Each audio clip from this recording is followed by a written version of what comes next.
வணக்கம் viewers. Cook with வனி நிவியில் இன்றைக்கி நம்ம பார்க்க போகிறது முட்டை கட்லெட். தேவையான பொருட்கள் என்னென்னு பார்ப்போம். அரை மூடி தேங்காய், ஒரு முட்டை, பொட்டுக்களை நான் பவுட்ரு பண்ணி வச்சுருக்கேன், பெருஞ்சீரகம், ஒரு துண்டு இஞ்சி, வாசனை கொஞ்சம் கொத்தமல்லி கருவேப்பிலை, 4 சின்ன வெங்காயம், 4 வரமிளகாய், 4 கடலைப்பருப்பை வறுத்து வச்சுருக்கேன். இப்போ எப்படி செய்வோன்னு பார்ப்போம். ஒரு முடி தேங்காய் திருவி வச்சுருக்கேங்க. ஒரு ஸ்பூன் ஜீரகம் போட்டுக்குவோம், 4 சின்ன வெங்காயம், கொத்தமல்லி கருவேப்பிலை, ஒரு துண்டு இஞ்சி, 2 பூண்டு பல் போட்டுக்கோங்க, நான் போடலை, 4 கடலைப்பருப்பு, 4 வரமிளகாய், இதெல்லாம் போட்டு மிக்ஸ் பண்ணி மிக்சியில் அரைச்சி வச்சுக்கோங்க. இதுமாரி அரைச்சிக்கணுங்க. அரைக்கும்போது கல்லுப்பு சேர்த்து அரைச்சிருங்க. இப்போ நான் ஒரு முட்டை ஊற்றுறேங்க. நீங்கள் ஒரு தேங்காய் போட்டுக்கிட்டிங்கன்னா அதுக்கு 2 முட்டை ஊற்றிக்கோங்க. முட்டையை ஊற்றிக்கிட்டு பொட்டுக்கடலை பவுடர் 2 ஸ்பூன் போட்டுக்கிறேங்க.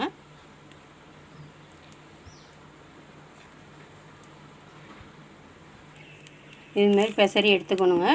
கொஞ்சம் முட்டை ஊற்றினோன்னு கொஞ்சம் தண்ணியாக போயிடுச்சுன்னா பொட்டுக்கடலை பவுடர் கொஞ்சம் கூட போட்டுக்கோங்க.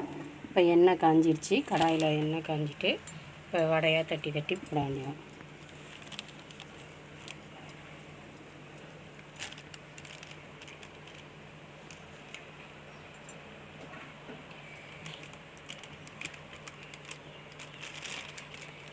Cutlet ready.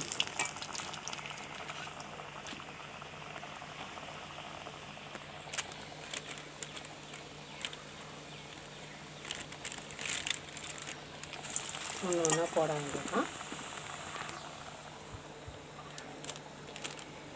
பிளாஸ்டிக்காக இல்லைன்னா வாழை இலையில் கூட தட்டி போடலாங்க. நான் அரை முடி எடுத்துருக்கிறதுனால ஒரு முட்டை ஊற்றிருக்கேன். நீங்கள் ஒரு தேங்காய் எடுத்திங்கன்னா 2 முட்டை ஊற்றிக்கிங்க. கொஞ்சம் முட்டை ஊற்றினோன்னா இலகுன தன்மையாக இருந்துச்சுன்னா பொட்டுக்கடலை பவுட்ரு கொஞ்சம் கூட சேர்த்துக்கோங்க. கல்லுப்பு சேர்த்து அரைச்சிக்கணும்.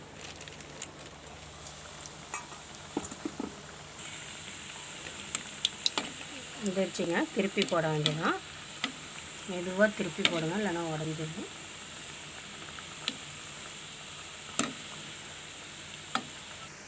அவ்வளோதாங்க, வந்துருச்சுங்க.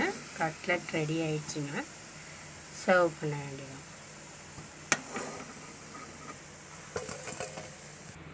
கட்லெட் ரெடி ஆகிடுச்சுங்க. குழந்தைங்களுக்கு முட்டை ஆம்லேட் போட்டு கொடுத்தா சாப்பிட மாட்டாங்க.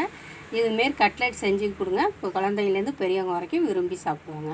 இந்த வீடியோ பிடிச்சிருந்தால் லைக் பண்ணுங்கள், ஷேர் பண்ணுங்கள், சப்ஸ்கிரைப் பண்ணுங்கள். தேங்க்யூ.